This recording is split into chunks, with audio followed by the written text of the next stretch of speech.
poem is about forgiveness. And I didn't understand forgiveness until I saw a woman named Reverend Kathy Ann Lewis in Seattle, Washington say 2 lines about forgiveness, which are in this next poem. And I credit it online and in my books and stuff, but it's hard to do it every time it's said or at every show. And I've seen people tattoo it on their bodies and credit me with it and send me emails. But you must know that this is not, the 2 lines about forgiveness in this poem are not mine. I'm just passing them forward. And in fact, they're not even Reverend Kathy Ann Lewis's. She was repeating them from someone she heard them from. And that's all I want you to know, just regarding credit where credit's due. Not that it ultimately matters, because we're all come from the same source, and we all need the same information to go along the way and to get there in a wholesome fashion.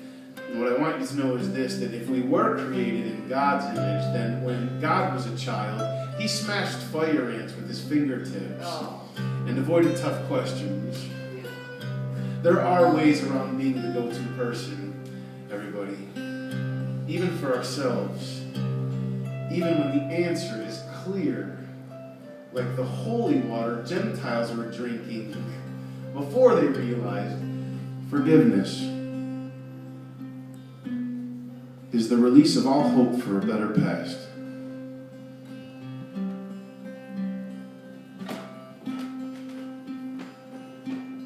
I thought those were chime shells in your pocket, so I chucked a quarter at it, hoping to hear some part of you respond on a high note.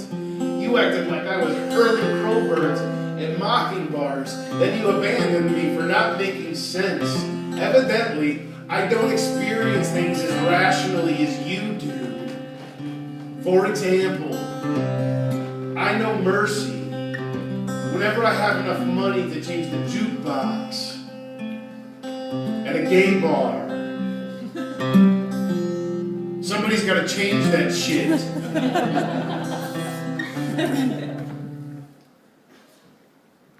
Do you believe in love?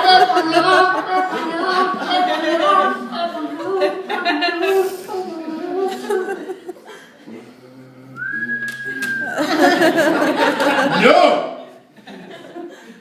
My gay brethren. Please kick it up a notch.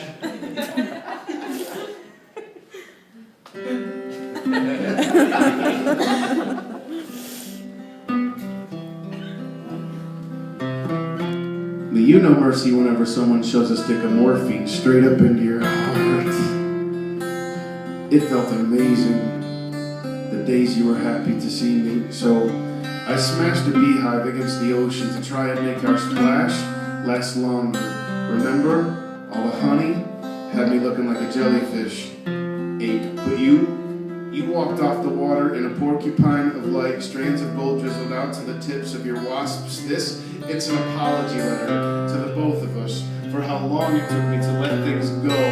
It was not my intention to make such a production of the emptiness between us, playing tuba on a tombstone of a soprano, to try and keep some dead singer's perspective alive. It's just that I could have swore you sung me a love song back there, and that you meant it. But I guess some people just chew with their mouth open. So I ate earplugs alive with my throat, hoping they would get lodged deep enough inside the empty spots that I wouldn't have to hear you leaving, so I wouldn't have to listen to my heart keep saying, all my eggs are in a basket of red flags, all my eyes to a bucket of blindfolds, in the cupboard with the muzzles and the gauze. You know, I did not mean to speed so far out and off, trying to drive your nickels to a well when you were happy. You were happy to let those wishes drop, but I still show up for gentleman practice in the company of lead dancers,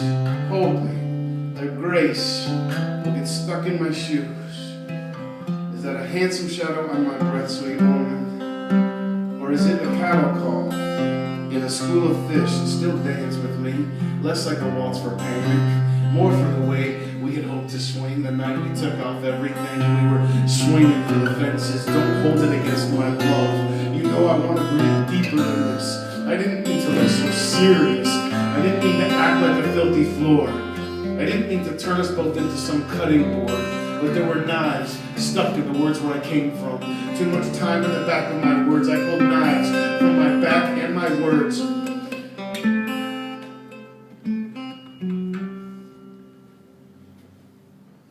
I cut trombones from the moment you slipped away. And I know it left me looking like a knife fight, lady. Boy, I know it left me feeling like a shotgun shell. I know I might have gone and lost my breath. But I want to show you how I found my breath to death. It was buried under all the wind instruments, hidden in your castanets. God damn, if you ever want to know how it felt when you left, if you ever want to come inside, just knock on the spot where I finally press stop, playing musical chairs with your exit signs. Yo, I'm going to cause you a miracle when you see the way I kept God's image alive. Forgiveness is for anybody who needs safe passage through our minds.